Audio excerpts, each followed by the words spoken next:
अस्सलाम वालेकुम। हम लोग सारे ये ना ब्रायलर व्रायलर ही खाते हैं। हमारे पास दुनिया सारी में ब्रायलर चल रहा है हमारे यहाँ पे कि जी वो लोग कहते हैं जी देसी बहुत अच्छी है, देसी ज़ाहिर है अच्छी है, देसी अंडे अच्छे हैं, लेकिन ब्रायलर भी बुरे नहीं हैं। हमारा 90% जो प्रोटीन की रिक्वायरमेंट है हमारी, तो ये मुर्गियाँ वुर्गियाँ पे करती हैं हमें। वो जो दूध होता है किसी को मिल जाए, महँगा बहुत है, लोग कम पीते हैं, लेकिन बहुत अच्छी खुराक है, अंडे हैं, बहुत अच्छी चीज़ है।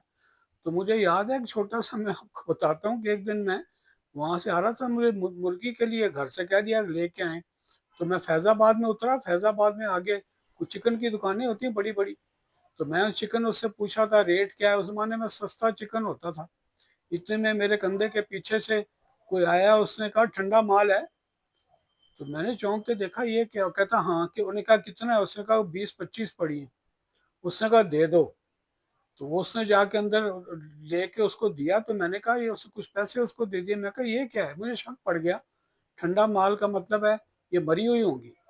कहता जी ये बस ये, मैंने पूछा वो दुकानदार से, ये ठंडा माल का क्या? कहता जी क्या बदतमीज लोग हैं ये लोग, बाहर सड़क के किनारे सूप शूप बनाते हैं और ये मरी हुई मुर्गियां ले जाती हैं, उसका नाम इन्होंने ठंडा माल लिखा है।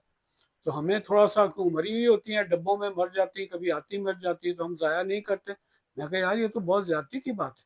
क्या आप इन, कहते जी क्या करें, बस ये ले जाते हैं हम आपको। मैं अगर मैंने ₹50 की मुर्गी दी है, ये 12-15 रुपए की मेरे से ले गया, तो हमारा भी फ़ायदा हो गया। मैं कहा फ़ायदा तो नहीं है, गुनाह है। तो ठंडी मुर्गी जो है ना, कभी कुछ सुन ले तो इसका मतलब आपको समझ आना चाहिए कि ये ठंडा माल कहता था, मुर्गी नहीं कह रहा था, ठंडा माल है। तो ठंडा माल का मतलब ये नहीं है कि बर्फ में लगा हुआ। ठंडा माल का मतलब वो मरी हुई चीज़ माँग रहा है। और कौन खाएगा? कोई जानवरों को नहीं दे रहा, कोई फ़ीड में नहीं डाल रहा, वो हमें खिला रहे हैं। तो बच के रहें ऐसे लोगों से, ख़्याल रखिएगा, जो खुद अपने हाथ से चीज़ होती है वही सही होती है। अल्लाह हाफ़िज़, अस्सलाम वालेकुम।